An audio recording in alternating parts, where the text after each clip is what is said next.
Evet arkadaşlar merhaba. Bugün GSM iletişimde iPhone 6s Plus iPhone 6s Plus ekran değişimi yapacağız.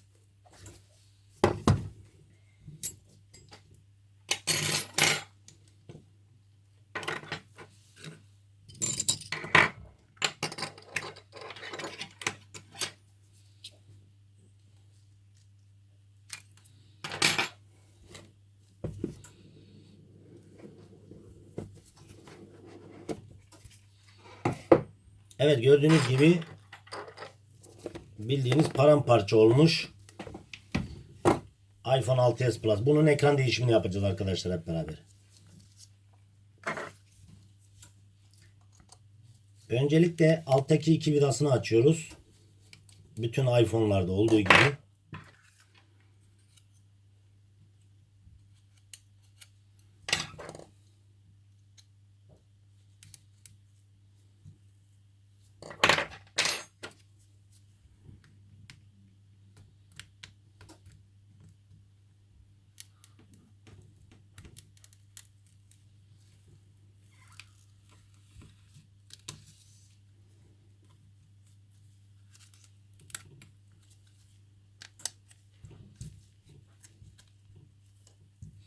Arkadaşlar iPhone 6s Plus'larda özellikle parmak okuyucusuna dikkat edin. Flex'ini koparabilirsiniz. Onun için ona özellikle dikkat edin. Sökerken parmak okuyucusunu göz önünde bulundurarak sökün. Aksi takdirde çok ciddi zararlar verebilirsiniz. Parmak okuyucusu da bu telefona özeldir.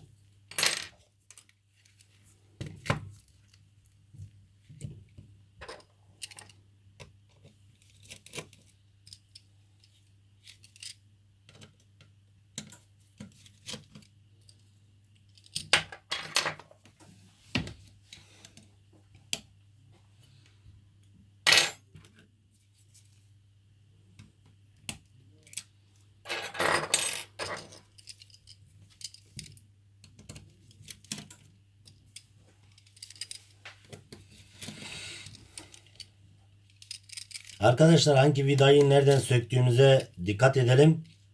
Aynı vidayı aynı yere takalım. Yani aynı ebattaki vidaları aynı yerlere takalım. Aksi takdirde cihazın anakartına çok ciddi zararlar verilebilir. Onun için çok dikkat etmemiz gerekiyor.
Arkadaşlar iPhone 6s Plus'lardaki en önemli parça Touch ID'dir.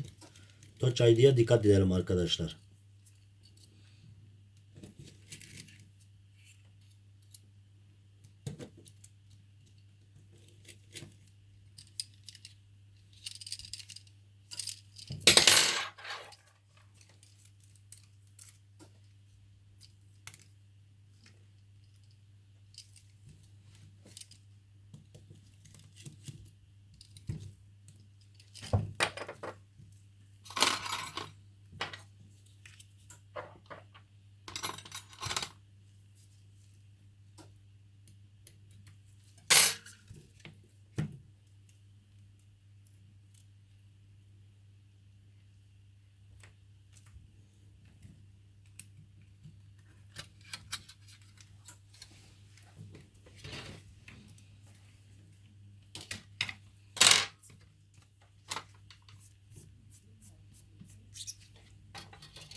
Evet, sökmüş olduğumuz parçaları yeni ekrana takacağız. Daha sonra yeni ekranı da telefonumuza takacağız arkadaşlar.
Evet, tüm parçaları yerli yerine takalım.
Evet arkadaşlar, gördüğünüz gibi ekran değişimi yapıldı.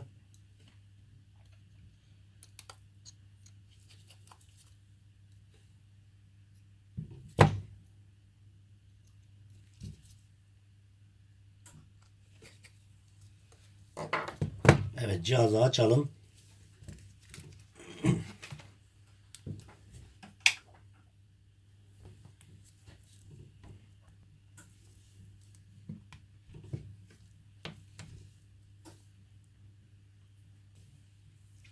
Evet arkadaşlar, gördüğünüz gibi GSM iletişimde iPhone 6s Plus ekran değişimi başarıyla gerçekleşmiştir.